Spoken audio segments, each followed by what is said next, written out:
שבוע טוב, a gute Woche, Chodesh Tov, a good Chodesh.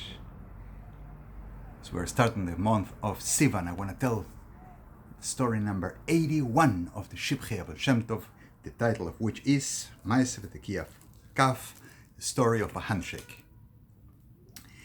The author of the Shivchei of Shem Tov, Rav Dober of Linitz, begins always citing the source of the story.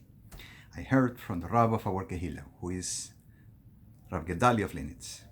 And the story is indirectly connected to the Baal Shem Tov. I'll explain why. There was a man from the holy community of Mezrich who had a little bit of wealth. And when he says a little bit of wealth, not to set the Ein Hara on him, he actually means a lot of wealth.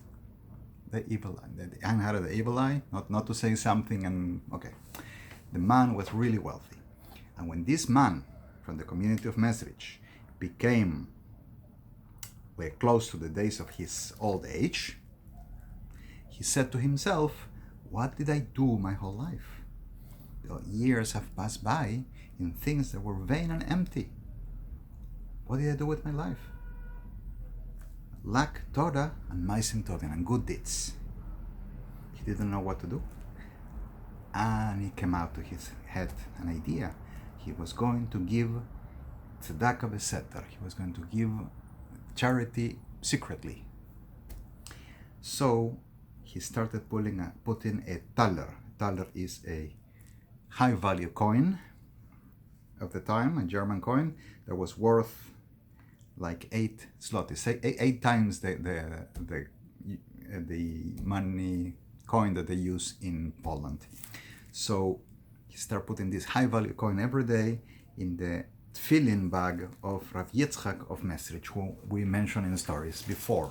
This is my talis bag, so inside the bag of the talis, there are the bags of the tefillin. Inside he would sneak in this coin every day. And the mentioned Rav Yitzchak of Mezrich would find every day these coins, time and again, and start thinking, who is putting these coins in my tefillin bag? So he asked the shamash, the helper of the synagogue, of the Beis Medrash, of the house of learning, to please keep an eye on his tefillin bag and see who is coming every day in the morning and putting a coin in there. And so the shamash started paying attention, and he also asked the shamash that when he catches who is, not to tell anyone except Rav Yitzchak only.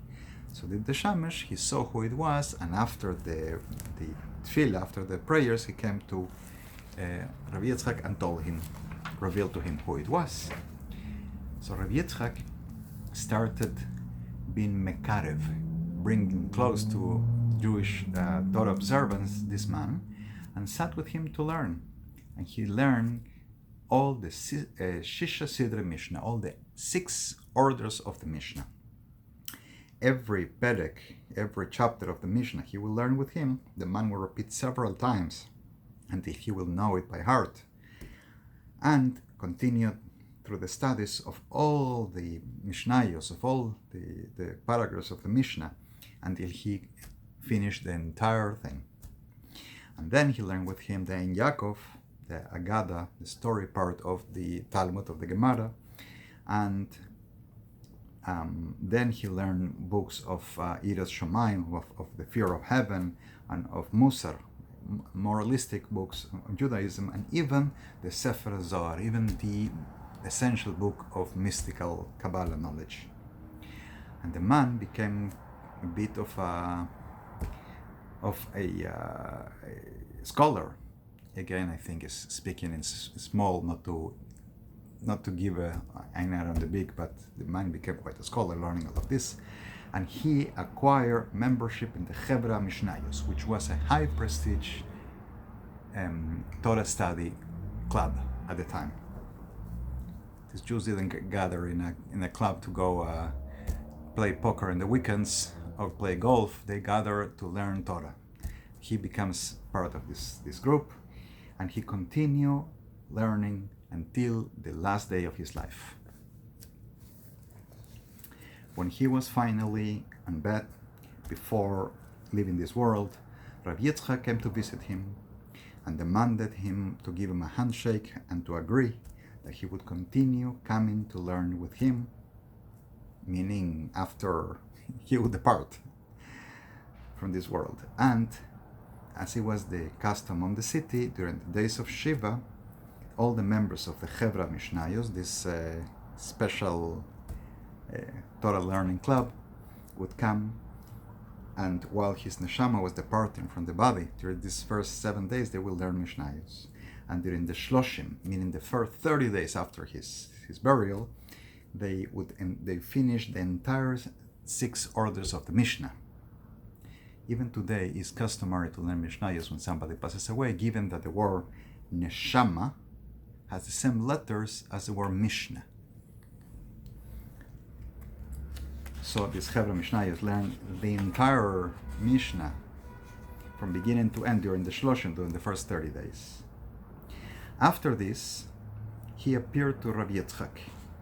Rav Yitzchak asked him, where is his resting place? And he said, oh, my resting place is among the great tzaddikim in Gan Eden, up there, in the Garden of Eden. I rest among the great righteous of the Garden of Eden. I have achieved the tikkun, the correction for all the things I needed to do in my life, except for one thing that was left, and that was done by the Chevra Mishnayos. They did the last tikkun for me. And he would come time and again to study with Rav Yitzchak, and Rav Yitzchak would ask him about the pshat, the understanding, the interpretation of Maimorim, of passages of the Zohar, of this book of mysticism. And he would reveal how this Maimon is learning in Gan Eden, how up there the great righteous study this. Once, Rav Yitzchak said to someone else something he had heard from this man who passed away, who was still learning with him. And the man did not come to him for a long time. And finally he came back because of what was agreed on that handshake. When Rav Yitzchak asked him, why did you delay so much to come? The man said, because you revealed the pshat to someone else. What I explained to you, you said to someone else. So Rav Yitzchak promised that he would not ever again tell anyone the things he was learning from him. And he continued coming. Once again, he delayed for a long time coming. When he finally came, Rav Yitzchak asked him, why did you delay now? I didn't reveal anything to anyone. Well, you should know that I went to very high, very elevated Olamos, worlds, and it's very difficult to come down to this world, the man said. So I withheld from coming, but I had to come because of what we agreed on that handshake. Now please forgive me. And Rav Yitzchak exonerated him, nullified the vow that he doesn't have to keep coming. It has to do with things about Shem Tov teaches about the importance of an agreement. Once we agree to something, to keep to it, and if we are not going to, we need to let the person understand that we will not, and the person must agree now a new agreement that which was agreed has changed. Shavua Tov, a good tevoch. This, by the way, is halacha. Shavua Tov, a good tevoch. Chodesh Tov, a good chodesh, and a blessing for the upcoming holiday of Shavuos, of Kabbalas Torah B'Simcha B'Pnimius, which means to receive the Torah with happiness and innerness. Let's not miss listening to the Torah reading in Shul this coming first day of Shavuos, which this week is going to be this coming Friday. Let's make the effort to do all the prayers, but at least Friday morning to go and listen to the Torah reading the first day of Shavuos, which, by the way, is the Yortzeit, the anniversary of passing of the Baal Shem Tov. Shavua Tov, a good tevoch, Chodesh Tov, a good chodesh.